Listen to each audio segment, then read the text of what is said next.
Commons Standing Committee on International Trade. Our meeting is taking place in a hybrid format pursuant to House Order November 25th, 21. For the directive of the Board of Internal Economy on March 10th, 2022, all those attending the meeting in person must wear a mask except for members who are at their place during proceedings.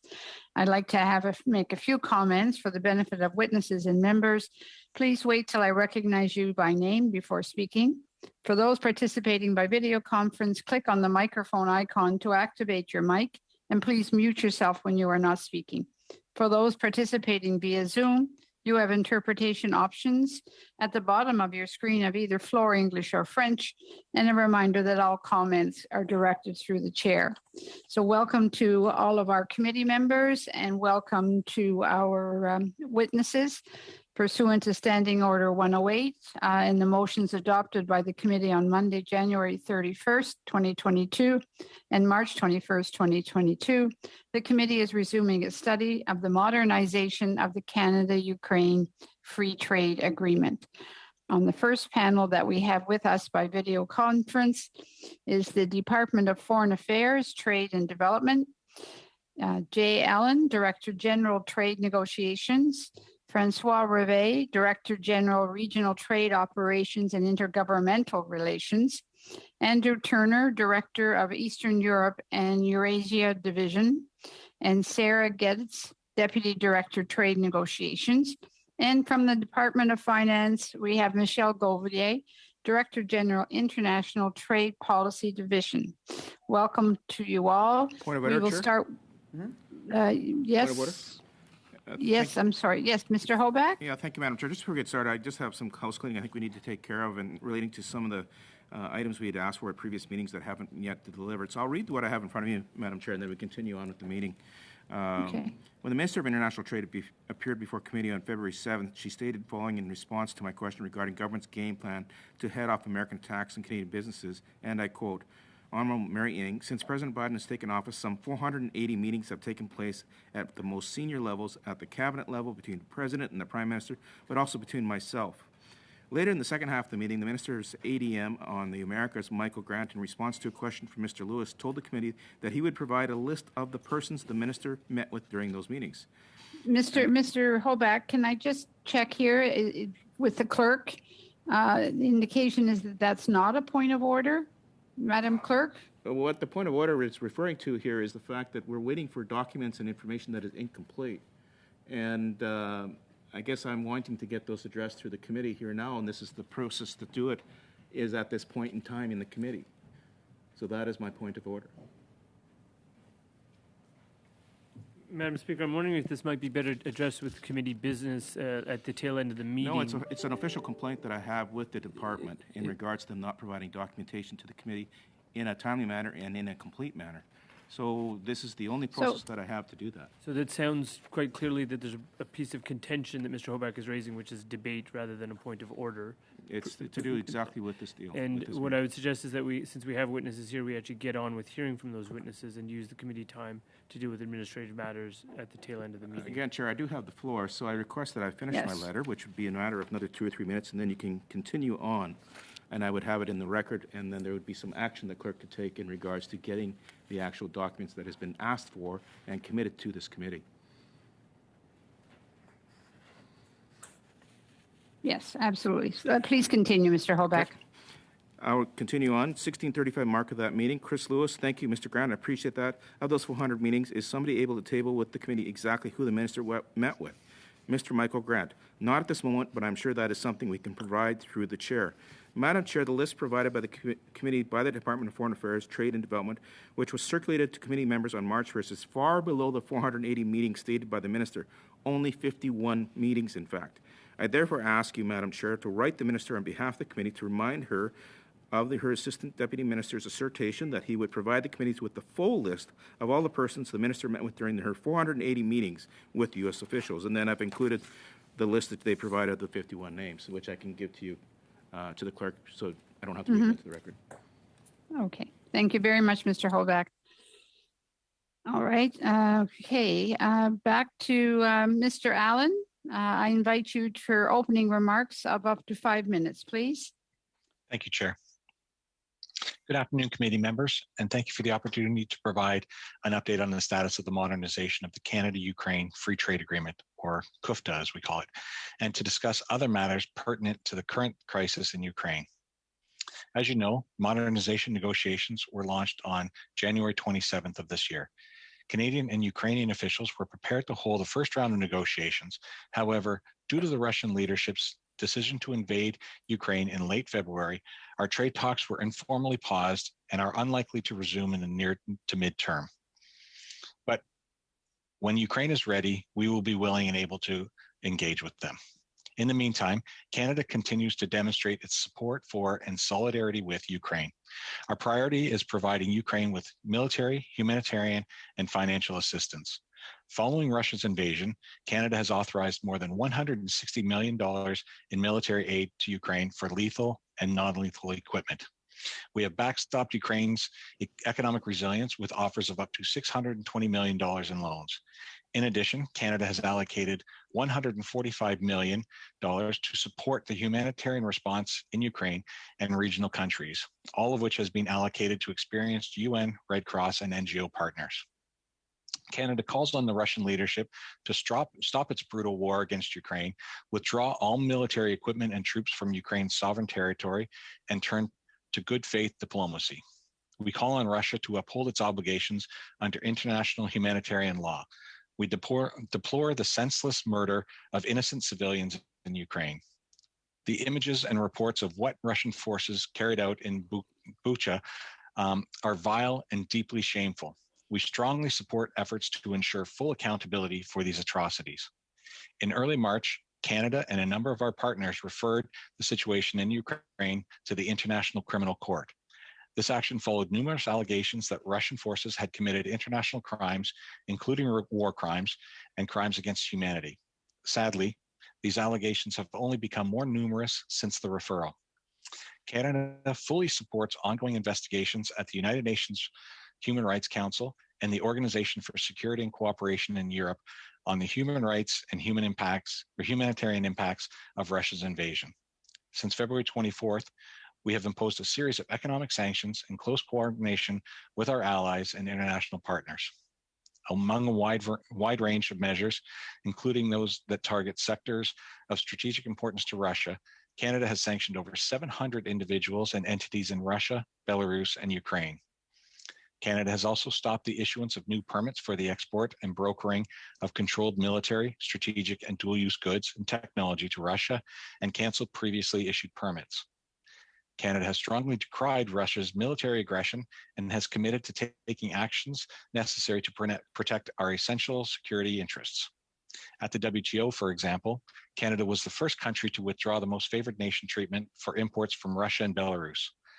Russia and Belarus no longer have preferential access to the Canadian market, and most imports from those countries are now subject to a general tariff rate of 35%. Canada has also supported a statement at the WTO indicating that it considers the accession process of Belarus at the WTO to be terminated. Further announcements are coming in the days ahead. Canada supports the brave and resilient Ukrainian people who continue to defend an independent and sovereign Ukraine. They deserve to live in peace. Thank you, Madam Chair. Thank you very much, Mr. Allen. Thank you very much, Mr. Allen. We'll now open the floor for questions. Mr. Hoback for 6 minutes, please. Actually, Chair, I think Mr. Martel was going to go first. I apologize. Oh, okay. That's fine. Mr. Martel, please. Oui. Merci. Thank you. Thank you for appearing before us today. My first question is this. How is the war in Ukraine preventing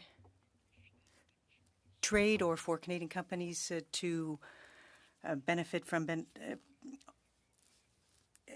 the aspects under this agreement that would, as it will be modified? Madam Chair, war and trade don't go together very well. It's unfortunate, but trade with Ukraine has obviously dropped dramatically. Our companies are not right now largely able to benefit from the agreement. we are in a position where unfortunately we've had to put an informal pause on our negotiations. So we are not, and the Ukrainians are simply not ready to negotiate a modernization at this point. Ma deuxième question, c'est à la. My second question is this. Following the war in Ukraine, if the country does maintain access or lose access to the Black Sea, what would be the impact on Canadian companies then?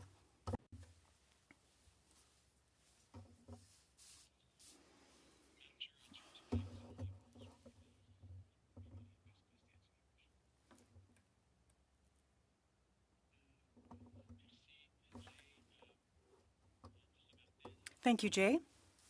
Mr. Martel, that's very difficult to predict.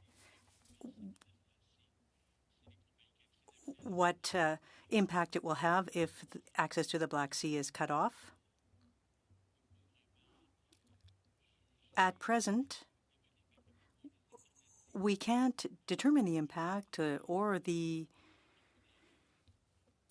other aspects. It will take time.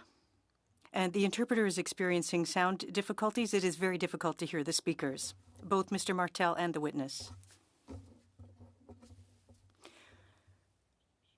What can our companies do to help rebuild Ukraine? I'll repeat my question then.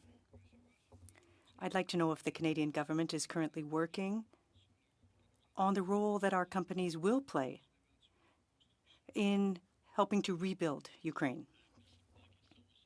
Well, thank you for the question, Mr. Martel. There's a humanitarian issue, first and foremost, that aspect.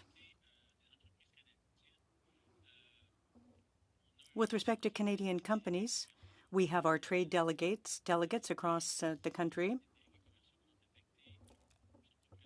and other trade delegates that aren't currently in the country, in Ukraine, but they will have a role to play to help Canadian companies identify where they could play a role.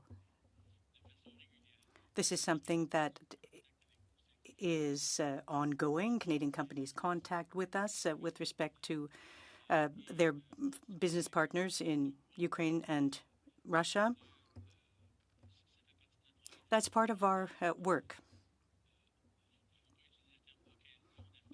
Now, I don't want to use the word business opportunities, but they will be there to meet the needs, if you will, of the companies there.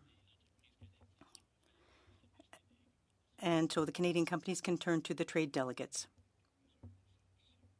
I'd like to know how the sanctions are having an impact on the Canadian economy. What impact are the sanctions having here?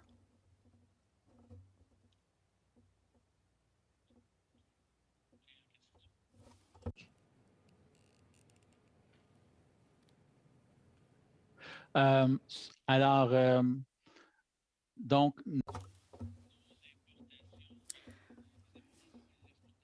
well, there are imports and exports that have been interrupted first. Trade with Russia and Ukraine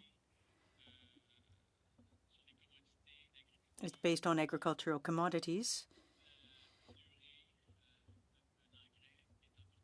Fertilizer is imported. We export aeronautic components, other products, but not in large quantities. Trade is mostly, primarily in agricultural commodities. Some machinery that is also affected. We have some investments in the financial sector, and those operations have all been interrupted at present. J'ai encore du temps. Do I have any time left?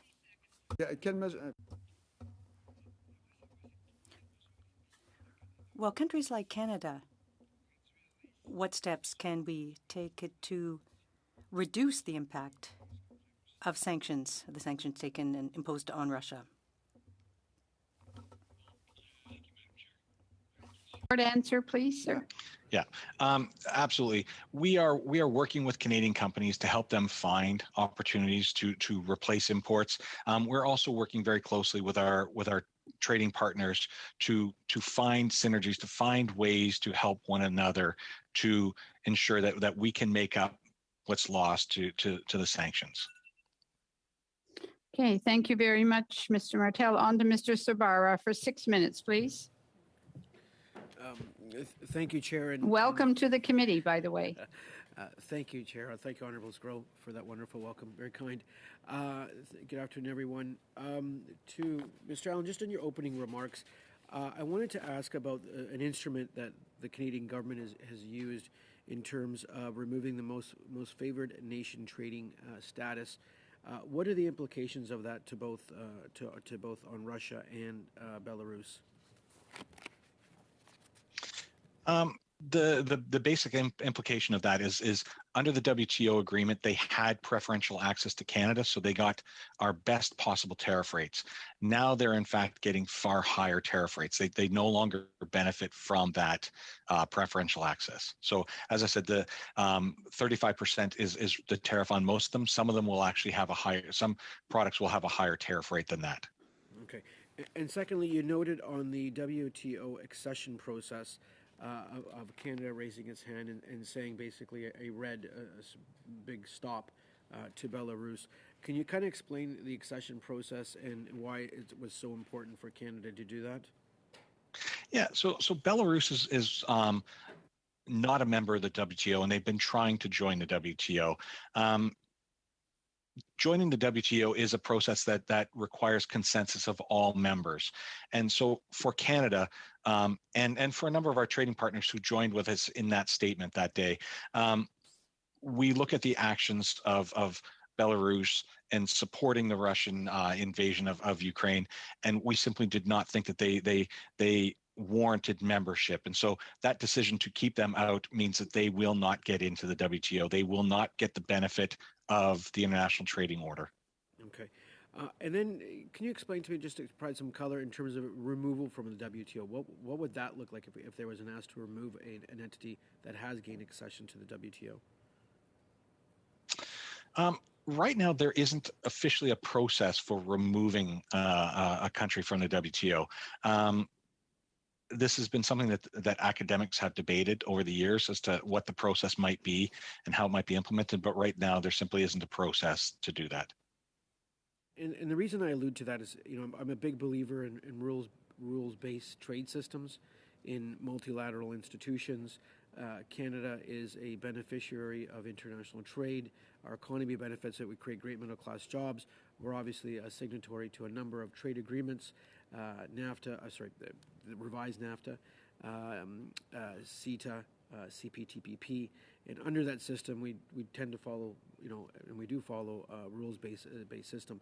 And that's why it's so important. When we look at what has transpired with the illegal Russian invasion, unjustified Russian invasion of Ukraine, what is happening on Ukrainian soil to Ukrainians, and is just horrid and needs to be deplored and condemned on every opportunity we do so, and I will do that right now, and I condemn what is happening, and I see some of my colleagues have joined me. So it's very important that we as a country of some substance and some power make sure that rule-based institutions are being followed, and that entities that want to be partner of them or wish to join them follow that. That's the only way that we can function in this world and get along, if I can use those terms. On to the actual modernization of the agreement. How quickly, God willing, that the Ukrainian people can regain, their sovereignty and their institutions can start functioning fully again. How quickly could we re-engage with our Ukrainian friends, family members, and just great people, great trading people that we enjoy a long historical relationship with? How quickly would it be for our officials to re-engage with them when given the opportunity to do so? Madam Chair, Canada is prepared to re-engage. We were ready to have a first round of negotiations right now we could be in negotiations with them. And the moment that Ukraine signals a willingness and an ability to reengage, we'll be ready to reengage. In Department, to my view of the world, I am the president or chair of the Canada Europe Parliamentary Association, which obviously contains both EU and non-EU member states.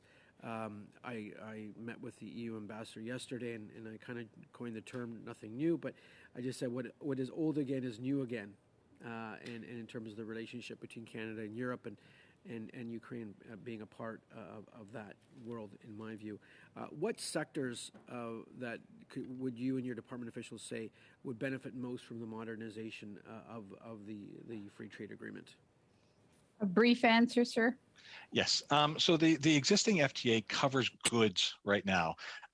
So we have very good access for goods. We have the ability to expand commitments on services.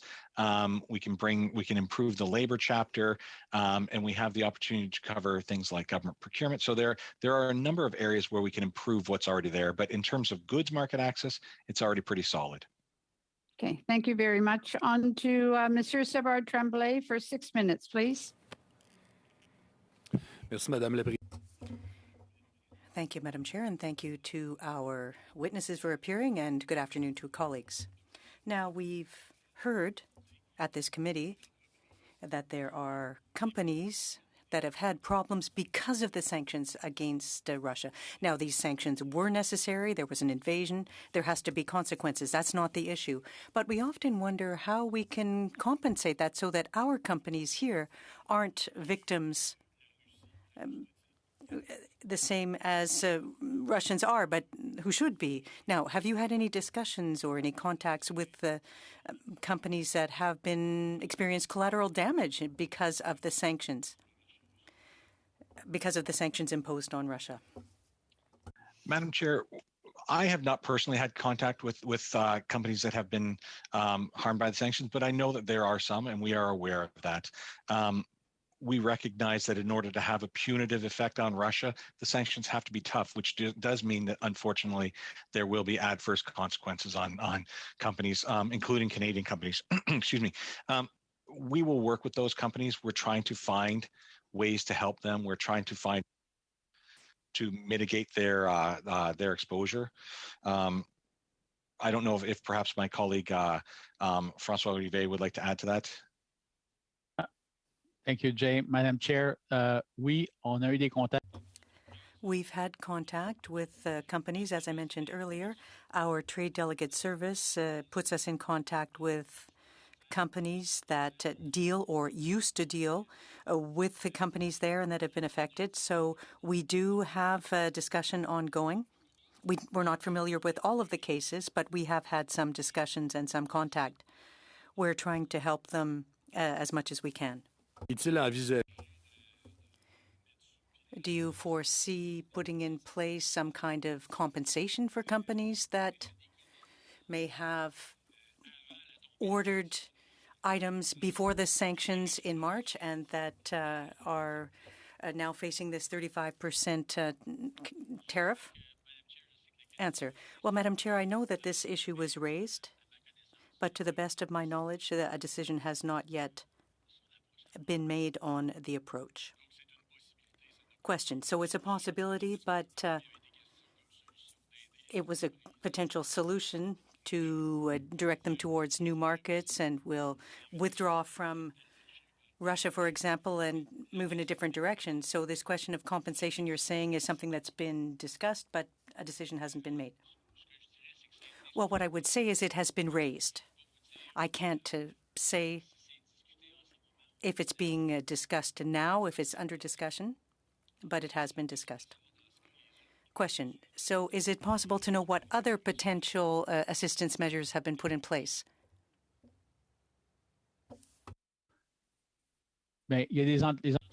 Answer. Well, there are some companies. Well, in fact, we have services at Export Development Corporation that provides insurance to companies that export. There's also the BDC that has a program to fund companies whose supply chains have been interrupted.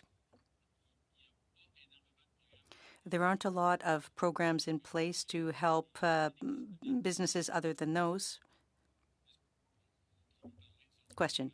So you're talking about programs that currently exist, conventional programs that exist at all times, but we've got these additional sanctions here in an exceptional time where there's been an invasion, a war is underway between two countries.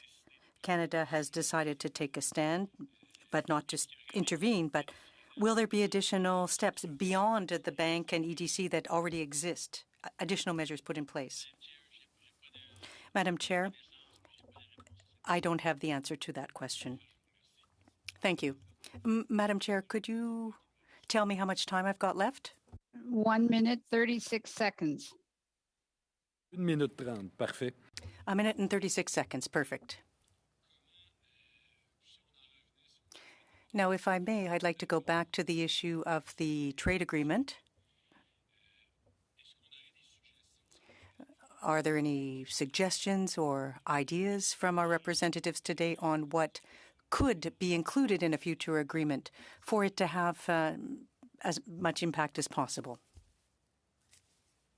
Thank you, Madam Chair. And in fact, there are. We have as I say, our agreement right now is pretty good. It covers goods and services, or goods. We've specifically identified cross-border trade and services, financial services, investment, telecommunications, and temporary entry as elements that will be added to a review. That was agreed with Ukraine. We're also looking to add good regulatory practices, trade and gender, specific provisions to help SMEs, and one of the issues that we're looking at as well is to improve existing provisions on labor and environment, government procurement. Okay, thank you very much, Mr. Allen. On to Mr. Green for 6 minutes, please. Thank you, Madam Chair. And if I recall in the testimony of the witnesses, it was noted that Canada issued the most favored nation tariff withdrawal order on March 3rd, 2022, removing Russia and Belarus's entitlement to preferential trade treatment, and then adding a 35% tariff rate to be applied on goods imported into Canada from Russia or Belarus. My question through you to the witness is, to which imports does the withdrawal order not apply? I can respond to that if you like. Yeah, thank you, ma'am. As mentioned earlier, it does apply to virtually all imports. The exceptions are, one, in cases where the tariff is already higher than 35%, which is a very limited number of products in Canada's tariff. Those higher tariffs would stay in place. The second exception is that there are 29 tariff items that are duty-free on an MFN basis that also have a general tariff that is free as a longstanding policy. So most items under the general tariff are 35%, but there are certain lines that are already at zero. So that includes things like works of art, collectibles, also includes ferrochromium alloy and some petroleum products. But I would note that on petroleum products, we do also have a ban in place with respect to those. So if I'm clear, on the 28th of February, the government announced that it would prohibit crude oil imports from Russia. Does that also include refined petroleum as well? I would defer back to Global Affairs on that. I believe it does, but I'll defer back to Global Affairs. Andrew, Mr. Turner, could you help with this? Yes, the measures that have imposed apply to both crude and refined oil, specific refined oil petroleum products. So I'm just noting a National Post article where a subject matter expert suggested that all of the sanctions were designed to let the oil and gas trade continue, and pointed out that while Canada and the U.S. have vowed to cease buying Russian oil, many European nations aren't following suit. So just so that we're clear on the record today, because it's my position that every dollar that we are providing to Russia is a dollar that will ultimately be used against the Ukrainian people. So are there any aspects of our oil and gas industry that are still actively trading with Russia under, I think what was quoted in the paper as saying, a battleship-sized hole in some of these sanctions? Madam Chair, my understanding is that in Canada there's no trade in oil or gas products with Russia. I could be wrong about that. It's not my area of expertise, but what I will say is that there are certainly exports still going to Europe, and that's largely a product of the specific situation that they're in. They're very heavily dependent on Russian gas, so it will take them time to wean themselves off of that. So there's no goods that are excluded from the withdrawal order based on Canada's order from March 3rd, 2022, Customs Order 2202? As noted, the customs order does not impose a 35% tariff on petroleum just because of the way that that's structured on a pre-existing basis. It wasn't an active decision not to include them. It's just because the general tariff for that product is not 35%, it's zero. But with the import ban in place, which was taken under different legislation, that covers things in terms of our imports of oil from Russia. So from Canada's perspective, we are well covered in that domain. I think for other countries, the case is different. And so as it relates to that particular order, it's noted that the measure will be applied for 180 days on these imports from Russia and Belarus. And this period may be extended by a resolution adopted by the House. What factors should we take as parliamentarians to consider in deciding whether to extend the withdrawal order's application? I mean, that would be at the discretion of parliamentarians to decide how they would want to proceed. I think in terms of deciding whether to introduce that type of resolution, it would be examining what the current situation is with respect to the situation in Ukraine, as well as whether it's still the appropriate measure, whether stronger measures might be warranted, et cetera. So I think it would be looking at that, as well as the implications of the measure and the impacts that it may have had in the Canadian market. On that very important note, Madam Chair, if perhaps the witness could expand on what they believe might be at our disposal for stronger and more direct or extended or harsher sanctions, because it appears that, while symbolic, what the international community is doing ultimately hasn't to this point slowed down the aggression from the Russian invasion and occupation of Ukraine. So could you provide to this committee some potential examples that we may want to consider in terms of tightening up or creating higher restrictions on sanctions?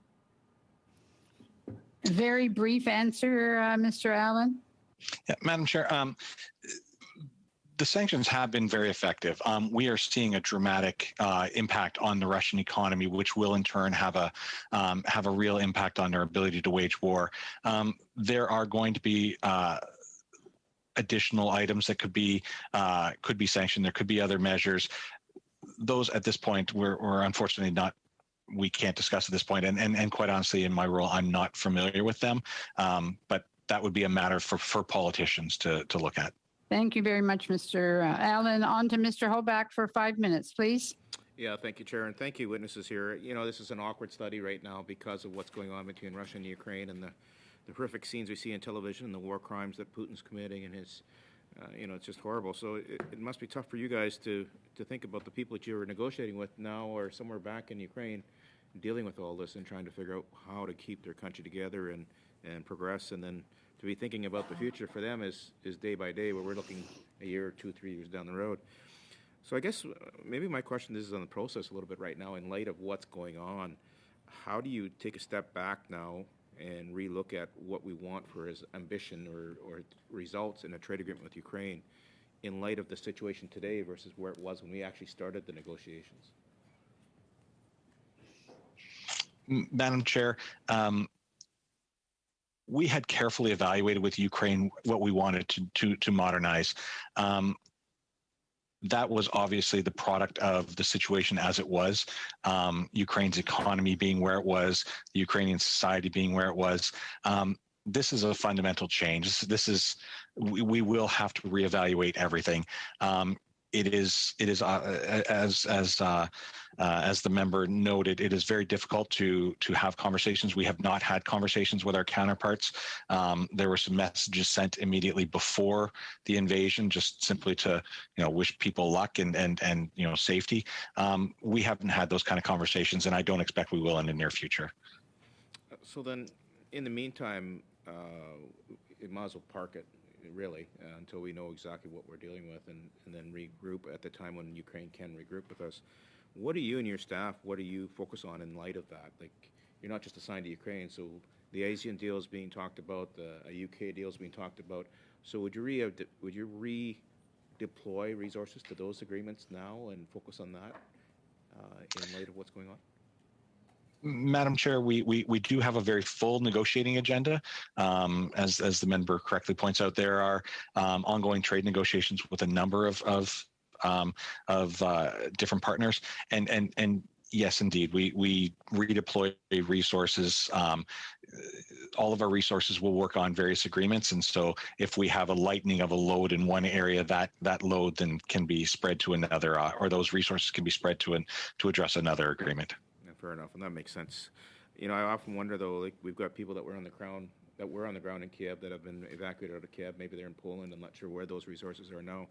But people like our trade commissioners, just the staff that we had in Kiev, how are they acting in light of what's going on? Do they take on different roles now and maybe leave the trade role to more of a humanitarian role, visa role?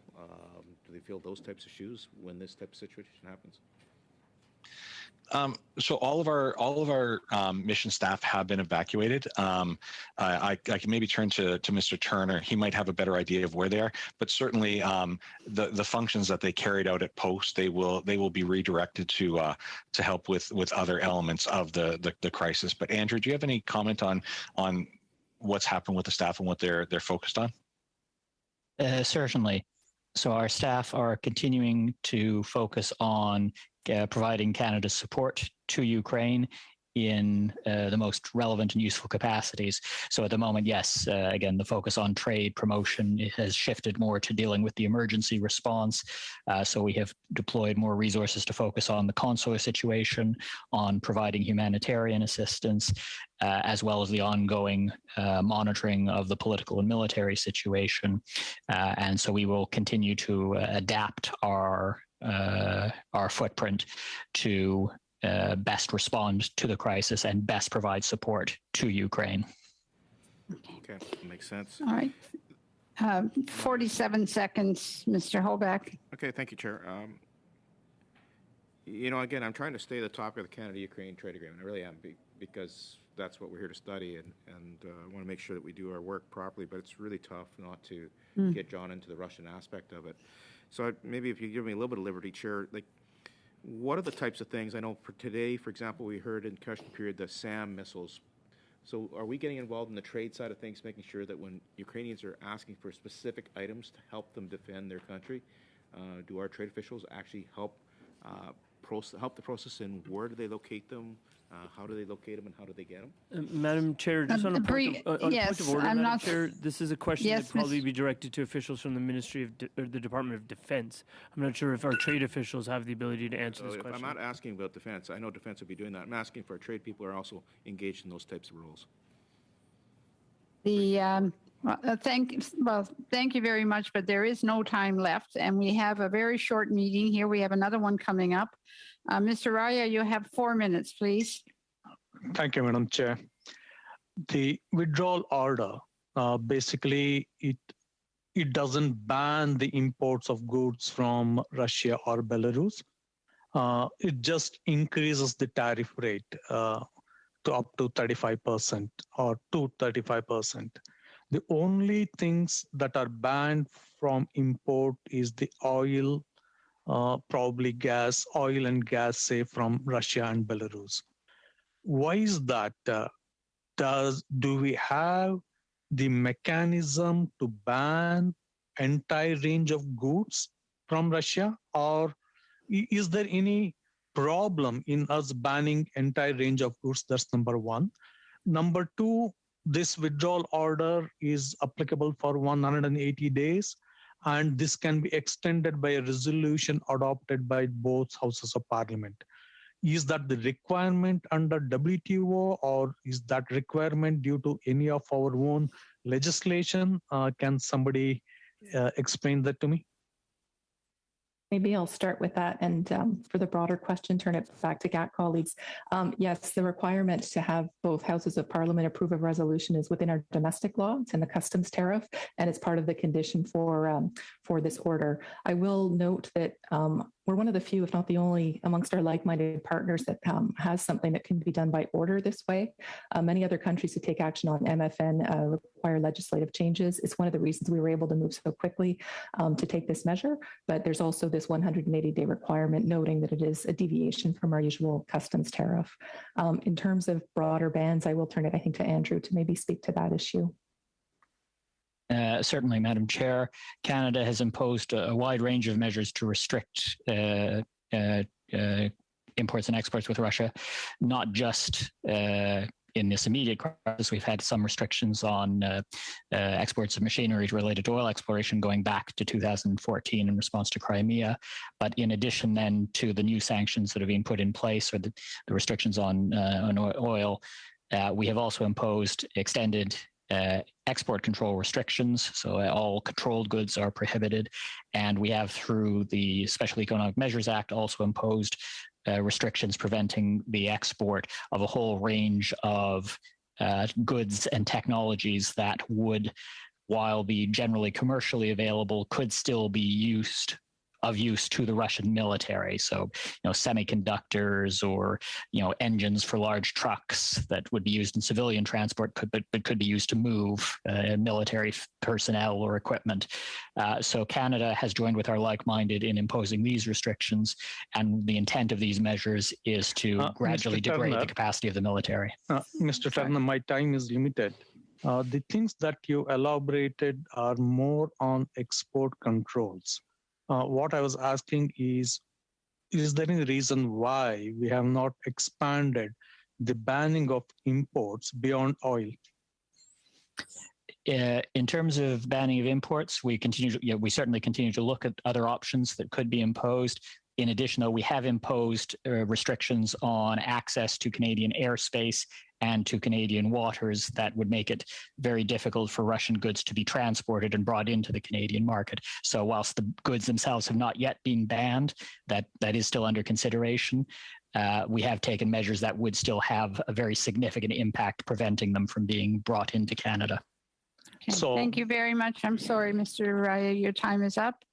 I want to thank all of our witnesses for appearing today. This is a very difficult subject that we're dealing with right now, and with what's going on with Ukraine. So we appreciate your time and your contribution to this discussion. We will suspend for a moment while our second panel is brought online. Thank you again to the witnesses.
have from Crossways MK Consulting Limited, Marianne Makovich, President. From the European Union Chamber of Commerce in Canada, Delphine Adnot Oswu, Executive Director. France-Canada Chamber of Commerce Ontario Division, Riva Walia, the Managing Director. And we have two witnesses here. The third one is attempting to join us. Welcome to you, Mr. Marovich. I invite you to make an opening statement of up to 5 minutes, please. Thanks, Madam Chair. Hi, everybody. My name is Markian Markovich. I'm a principal and president Crossways MK Consulting, investment consulting business. Been doing business in Ukraine since 2014. I sit on the board of Canada-Ukraine Chamber of Commerce and have been heavily involved with the investment and trade between Ukraine and Canada. Investments for about 400 million since 2014, direct investments into multiple industries. I would like to say, focus the attention on three different topics briefly. First is, it's been tough what's going on, and we received the invitations before the war broke down, and we're talking about free trade agreement, and I've been heavily, utilizing that, or our companies have been utilizing the free trade agreement, and now it's all different circumstances. Just came back from Poland, where I've been for the last 3 weeks, so it's unfortunate times, but nevertheless, I think we have to focus, help Ukraine and Ukrainian people in the meantime, and focus for the future. So this is very important. Ukraine will win this war, 100%, and it will be a democratic, independent state. So even prior to the war, what Ukraine needs is investments. I know, we're talking about free trade, but this is all tied up. Ukraine has brains, hands, and grains, and it needs help. And what help specifically I'm talking about is the EDC. Ukrainian companies need the trade credit insurance, export financing, which will make life for Canadian companies and Ukrainian companies to do this efficiently, more effectively, and in the greater schemes. Another area I've been involved through Canadian Chamber of Commerce was the CIIT program. It's so GAC and CUCC have been together partnered, and there was a CIIT program, Canada-Ukraine Investment and Trade Support. We need more of these, I think. The program has been very successful. We increased investments tremendously. We increased the trade over the last 4 years. So we need more programs like that to promote that and help Ukrainian companies and Canadian companies. When we talk in the bilateral trade, Canada and Ukraine, I think the area that is very much needed is the services.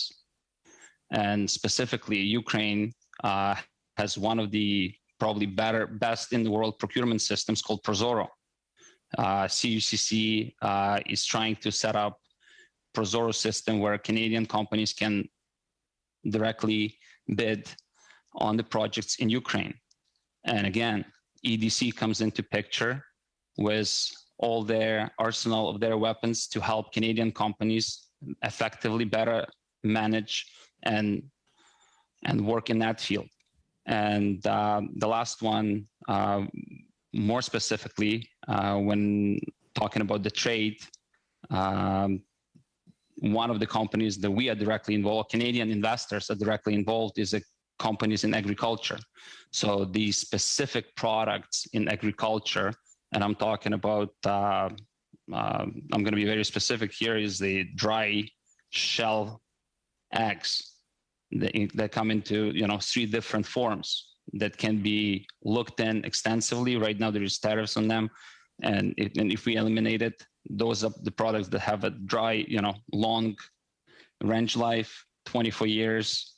That can be looked in as an angle of Canada, Ukraine, Canada, and US, where Ukrainian products can be exported or imported in Canada under no name labels, and it can be a great working relationship with the Canadian companies and three-way trade. That's all for me. Thanks, Madam Chair. All right, thank you very much, Mr. Markham. We appreciate the information. On to Ms. Adeno Osu. Welcome to the committee. My apologies for mispronunciation of your name. No problem. Madame la Présidente, Mesdames, Messieurs les... Madam Chair, members of the committee, thank you very much for this invitation. I'd like to say that I'm speaking here as a representative from the European Union Chamber of Commerce in Canada.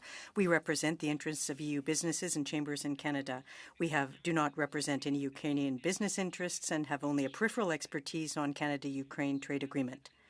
Given that, I'd like to express our solidarity with Ukraine, its people and representatives. We support the measures taken by the Canadian government and its European allies to stop the Russian invasion.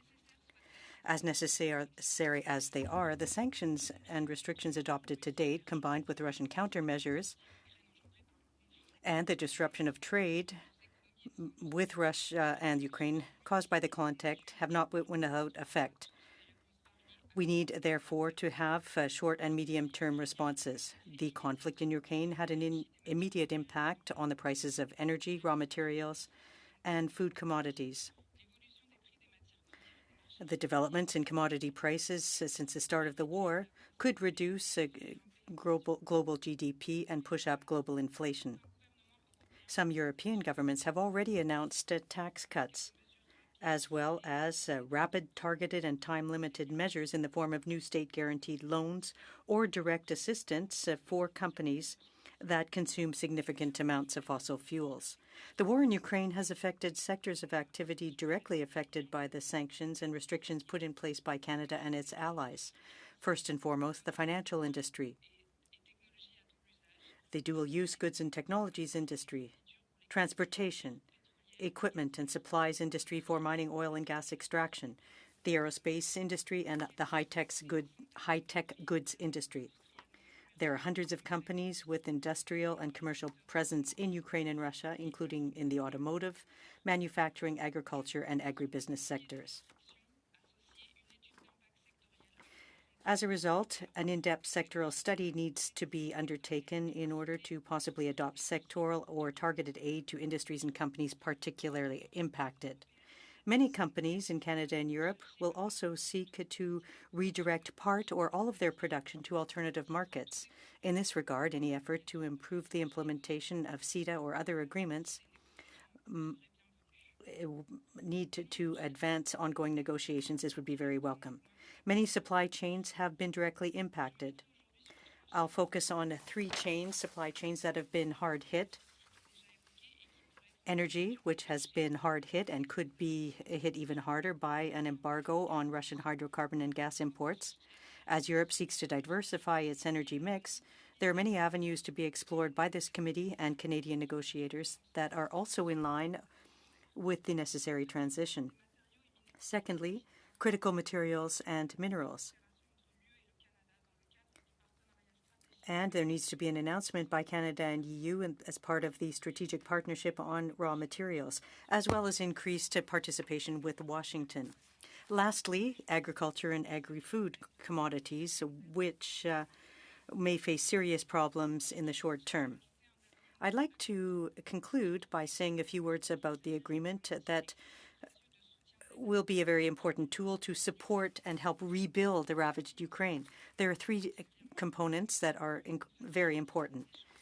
There must be a facilitation of trade in food commodities, basic necessities and materials necessary for rebuilding Ukraine, the adoption of an inclusive approach and the establishment of transparent mechanisms to facilitate access of companies to public procurement, and the inclusion of mechanisms to facilitate professional mobility between the two areas.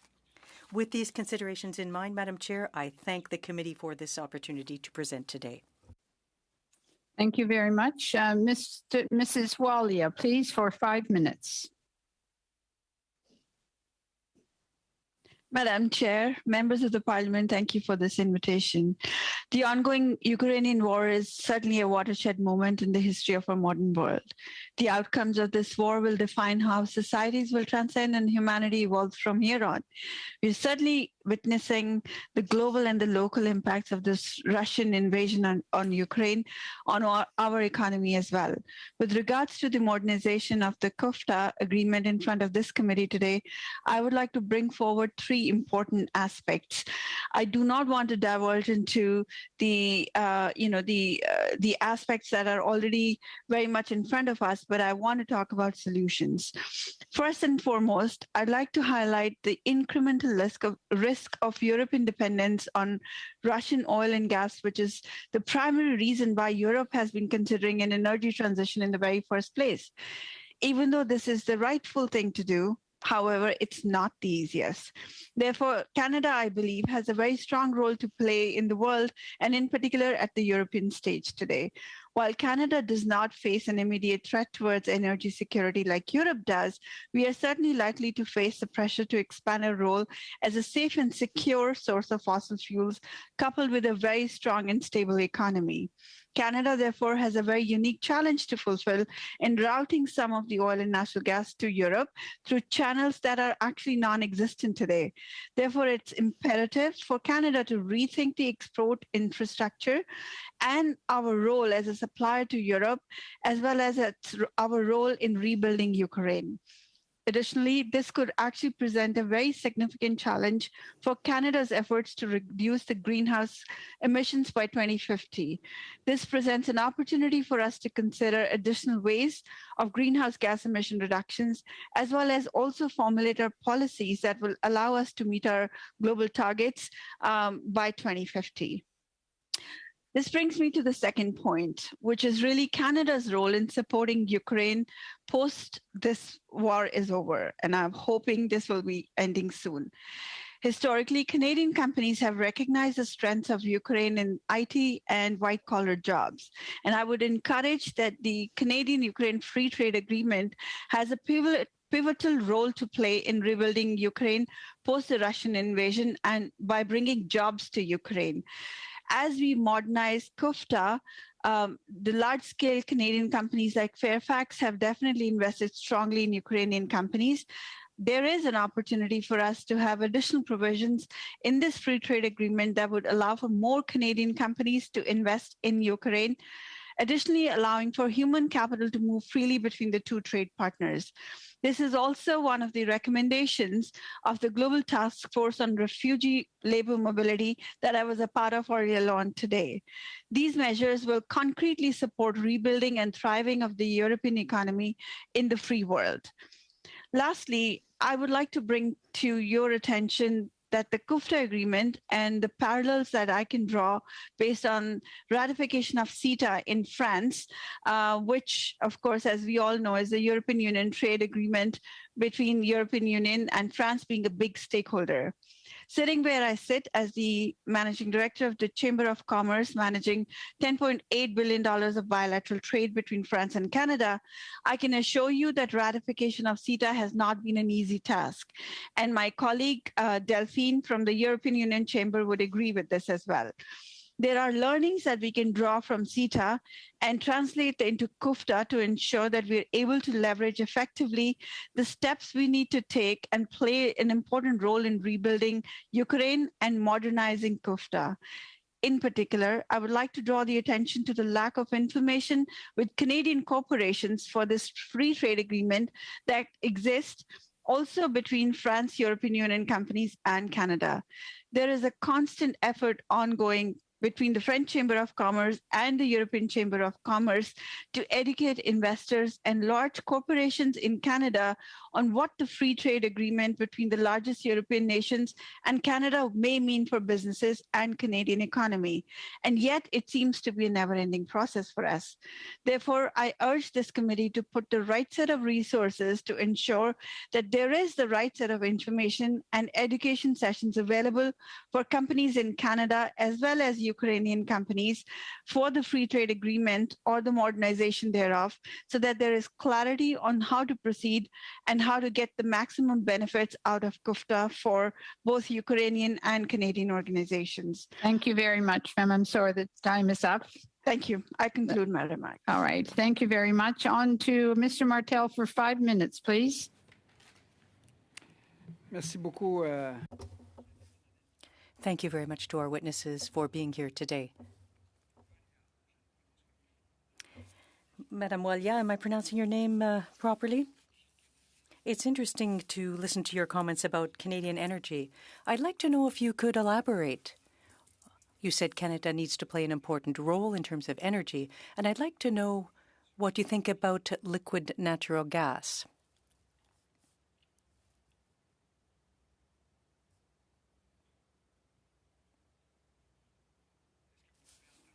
Did you hear my remarks, my question?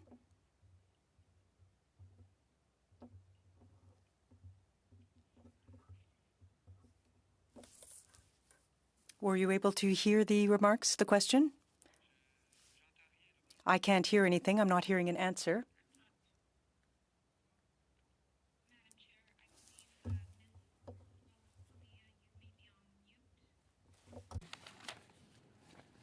Oui. Can you hear me okay? There you go. Okay. Est-ce que vous je répète? That we will start your time again, Mr. Martel. Merci. Merci. All right, we'll start. Alors, je repose ma question. I can't. Sorry, I can't hear anything. I'm not sure if you can hear me. Est-ce que... Yeah. I can hear you very well. Oui. Can you hear my question now? Can you hear me? I'll ask my question again then. Now, it's interesting to listen to the comments that you made. You're not receiving the interpretation? Can you hear me? You can't hear? I'm not sure. Has she selected the interpretation pourtant. on the Zoom? Madam Chair, if you don't mind, we'll perhaps ask IT to assist Mrs. Walia in the meantime, if that's okay with Mr. Martel and yourself. Yes, please. Mr. Martel, can... Oui, je le permets, oui. Yes, sorry, what were you saying? Have IT check Mrs. Wally's connection. Would you like to ask someone else a question first? While the IT tries to fix her connection. Oui, oui. Okay. Okay. I have a question for Mr. Makovich then. Now, what I've seen is that since this agreement came into force, this agreement between Canada and Ukraine in 2017, Canadian exports to Ukraine have dropped. So I'd like to know why you think that the renewal of this agreement is important for Canada, given that fact.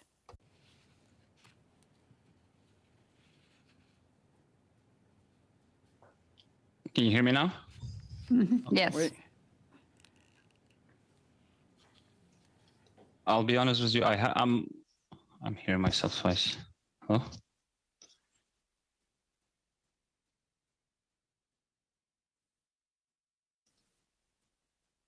Hello? Can you hear me? Yes, we can hear you. Okay. I'll be honest with you. I'm not familiar with Canadian exports dropping. In contrast, I've seen Canadian companies since the start of Canada-Ukraine Free Trade Agreement, the Canadian companies picking up way more interest in Ukraine than ever before. As one of my remarks, as I said, I think the very important part for this to work is the actual tools that Canadian companies need. And one of them is EDC. It needs export development credit agency needs to be working in both ways in Canada and Ukraine. And I think that's one of the pillars that we are missing.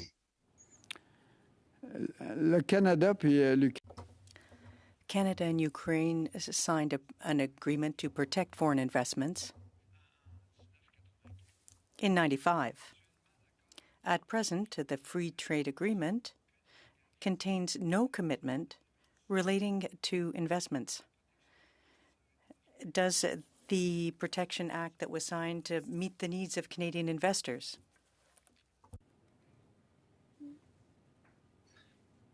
I think more can be done, to be honest. We've seen, Ukraine being a developing country, and as in every developing country, there are obstacles and there are difficulties. So I think the renewal of the CIIT or modernization of the free trade agreement, that needs to be accounted for, as we've seen some instances of the Canadian companies in Ukraine, having a little difficult time. I'm not talking about large international companies like Fairfax or the others. I'm talking more on a smaller scale, entrepreneurs, private investors, etc. Est-ce que Madame Walia... Has Madame Walia been, has her connection been fixed? I've been able to correct that. OK. Encore une fois. Well, I have another question from Mr. Markovic. For Canadian companies, what are the benefits of having provisions relating to investment in a free trade agreement rather than an agreement, a protection agreement?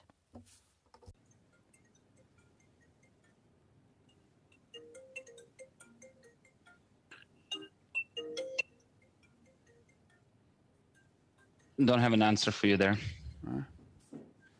OK. Alors, la prochaine question, c'est pour Madame. My next question, then, is for Madame Adeno. I hope I'm pronouncing that correctly. I'd like to know what the role of Canadian companies is, or what role Canadian companies can play as part of the rebuilding efforts in Ukraine, and what role the European Union Chamber of Commerce in Canada plays for its members for this potential rebuilding of Ukraine. Well, thank you very much. Our members are European companies that are set up in Canada and working with Canadian companies. We're focusing on the European side, therefore. However, I do think that Canadian companies can have a role to play in rebuilding Ukraine through the modernization of this agreement. If we look, for example, at what is being done with the public market, it would be important to focus on that so that Canadian companies can participate in public procurement and as part of rebuilding. So that's one of the points that I mentioned in my opening remarks. I have to interrupt again. My apologies. Time is up for the member. On to Mr. Varani. Thank you very much, Madam Chair. So just by way of starting, I want to thank the witnesses, obviously express complete solidarity with the efforts that everyone is making with respect to Ukraine, and that we stand in solidarity with Ukraine against this unjust and illegal invasion by Russia. I just also want to correct, for the record, a bit about sanctions, which came up during the previous hour. There was an implication made that sanctions haven't, quote, slowed down the Russian regime. The actual evidence we've heard at this committee shows that the Russian ruble is falling, inflation is soaring, interest rates are climbing, the entire economy is collapsing. I don't think we're seeing protests on the streets in Russia by Russian citizens, because protests such of that nature can result in jail time based on Putin's authoritarianism. But the question I had to put, and I'm going to split my time with Mr. Sheehan, Madam Chair, but the question I want to put is to Mr. Markovic. And Mr. Markovic, I wanted to ask you about this issue. You had raised this issue about we need more investments. You talked about how CIIT had been assisting you, in particular, in your work with your consulting operation. We heard from the former ambassador of Ukraine to Canada at the last meeting about specifically harnessing not just people-to-people ties, but specifically the IT capacity in Ukraine. I'm wondering if you could explain if you have an opinion on that as part of the expansion in services trade you mentioned, and specifically in the area of cybersecurity. So over to you, Mr. Markovic. Thank you. Diaku.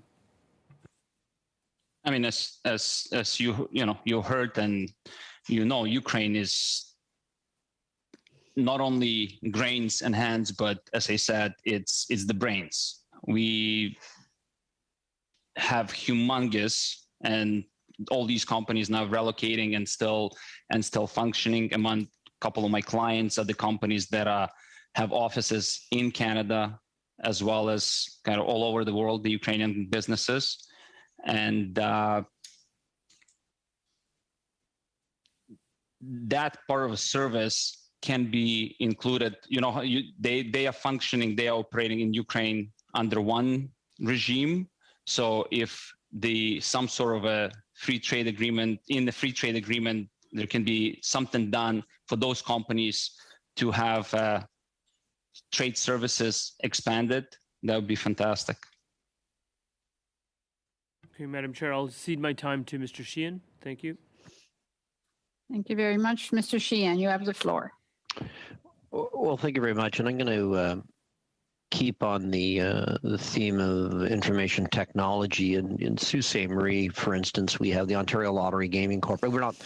Maybe it doesn't immediately come to mind about information technology in Sault Ste. Marie, but we have the Ontario Lottery Gaming Corporation that is a multi-billion-dollar corporation that relies heavily on IT. And there are other smaller and medium-sized industries that have started related to it and spun off, et cetera. And there are firms in Sault Ste. Marie that do have people that work for them. A lot of them are freelancers from Ukraine, Belarus as well. And as we see this war unfolding, we're seeing a lot of, the larger companies. I'm not talking about the Ontario Lottery Gaming Corporation, but I'm just talking in general, moving, to more safer spots in Ukraine. But there's a lot of small freelance individuals that are very, very good that are still working as freelancers, like 70% of them. And we've seen in Belarus with their government and how it's changed, a lot of the people from Belarus have moved to the Ukraine. So my comments, in question to the same individual is, are you still finding that some of these IT people are shifting where they're working? And how does it work with Ukraine conscripting a lot of the men of 18 plus age to fight in this unjust war, and what kind of strain is that happening on the IT industry in Ukraine? So a lot of the IT men who have been conscripted are helping. Essentially, some of them might take a actual weapon in the hands, but they are using their knowledge and their brains and their hands actually with the computer, and they are helping to stop all these hacker attacks with the cybersecurity that's been happening and ongoing since even prior Russia invaded. So everybody's volunteering. A lot of the companies have their workforce working. 3 of my biggest clients have up to 80% of people who are, 80% of the companies, 80% of the people are fulfilling their obligations and doing the actual work. Okay, thank you very much, sir. We're out of time again. Before I go on to the next member, Ms. Wally apparently has a connection now. So she is available for questions. On to Mr. Savard Tremblay, please, for 5 minutes. Écoutez, ça tombe bien. Well, that's wonderful that Ms. Walia has a connection now, because I had some questions for her. Based on your assessment, how long will it take for this transition to take place? How long will it take with respect to the LNG?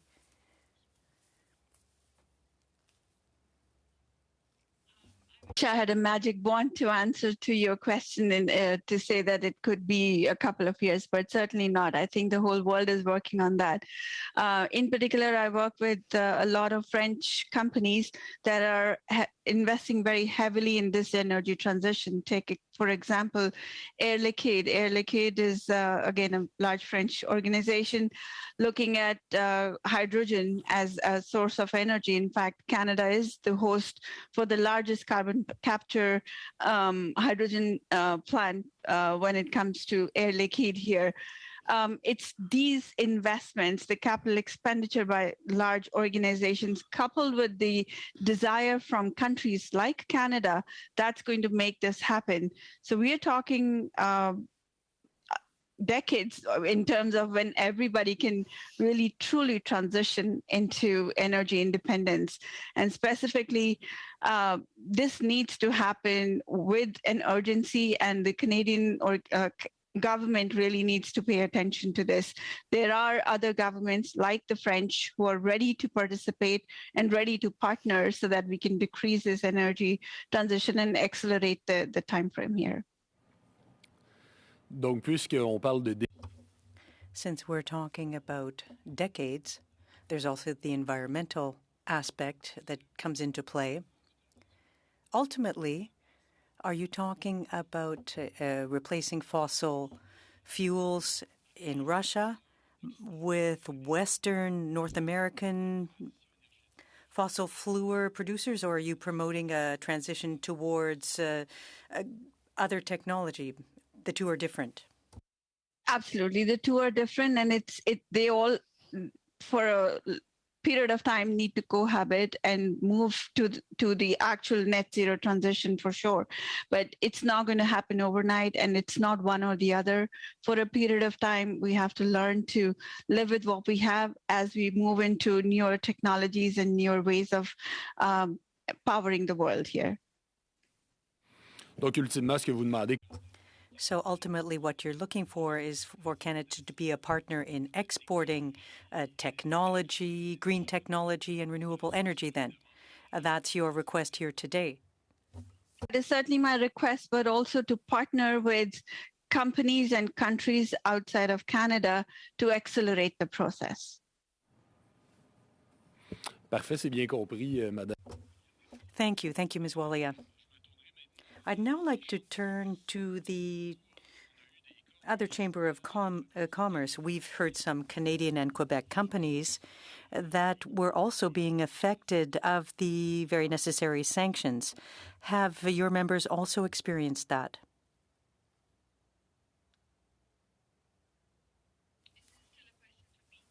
Non, en fait, non, je vous remercie, Madame. No, thank you, Ms. Walia. I'd like to ask the question of the European Union Chamber of Commerce.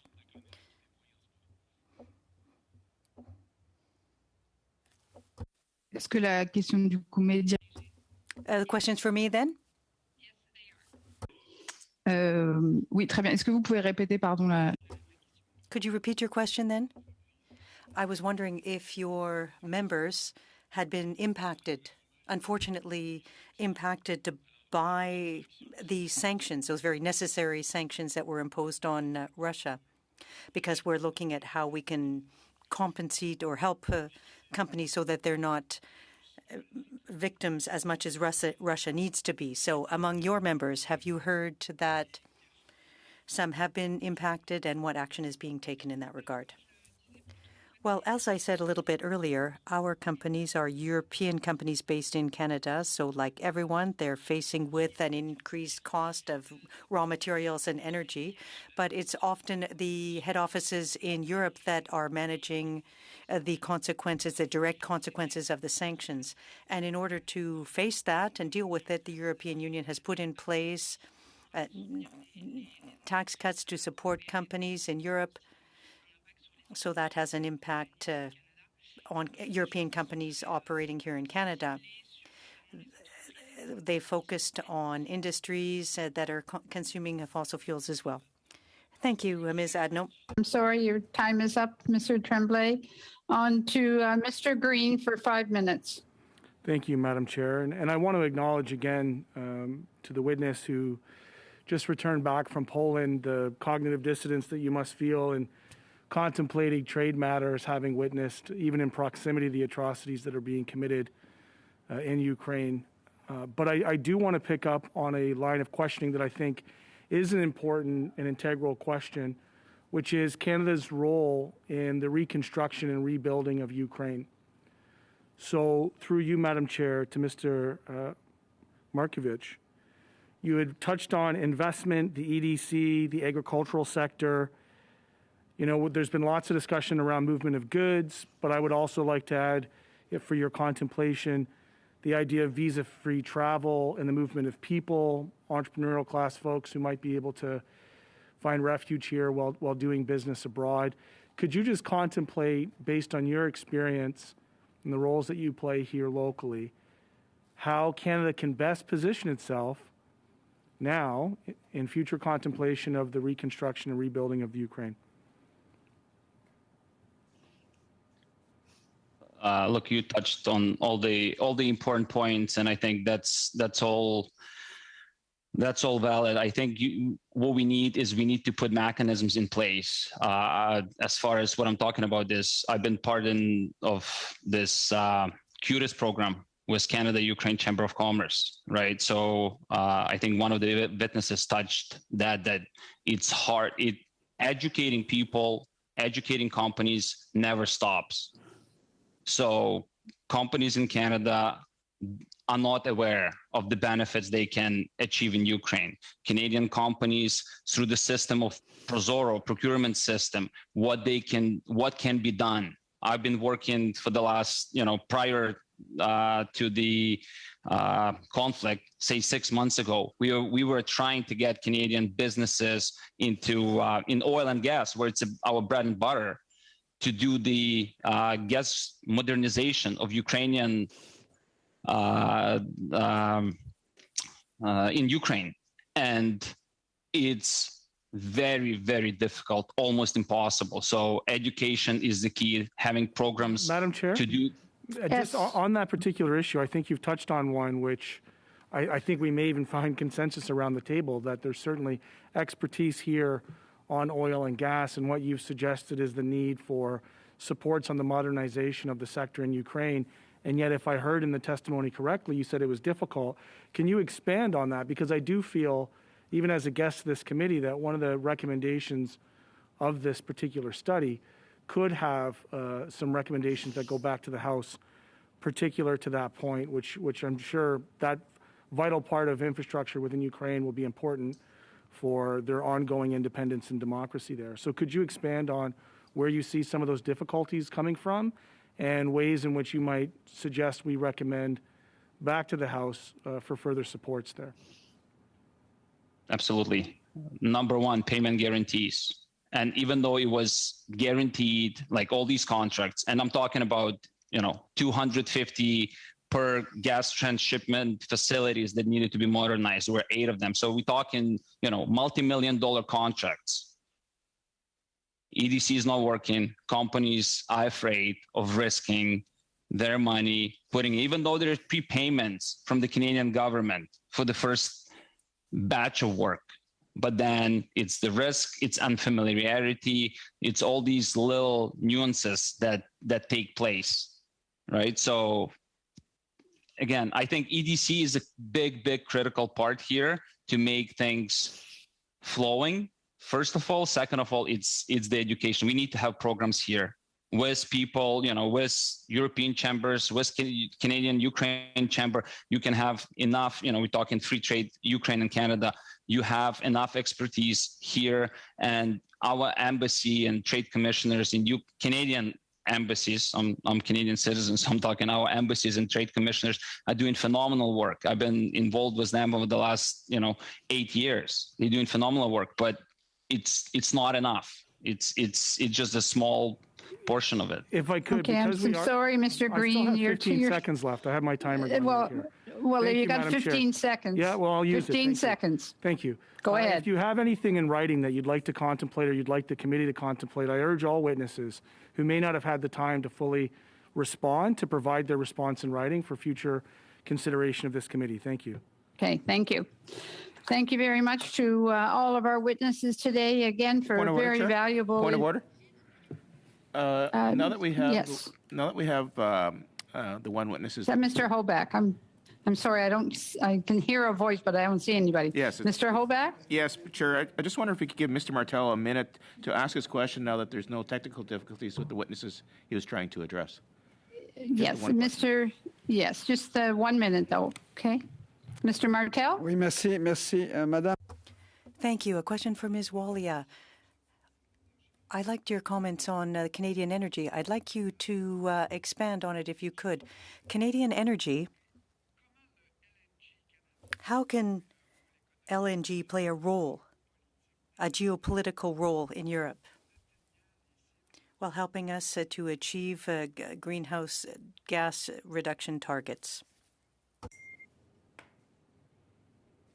I think we all would agree that, you know, we have no choice but to save the planet, and the only way we can do it is making sure that we are making the energy transition. And Canada, as I said earlier, has a very strong role to play globally, given, you know, us being the biggest and the most stable energy economy in the world. I do see that there is the opportunity to partner with the European partners in particular. Sorry. Mais Madame Okay, I'm sorry, Mr. Martel. We still have an agenda that we have to get through this afternoon, and possibly you could communicate directly with Mrs. Weller to get the information. Okay, my apologies. It's just we still have committee business for the remainder of the afternoon. So, thank you again to all of our witnesses. We are now going to go from the public to the in-camera meeting. Members and authorized staff who are participating virtually, please log off this meeting and use the camera Zoom link. Thank you again to all our witnesses. We very much appreciated your testimony.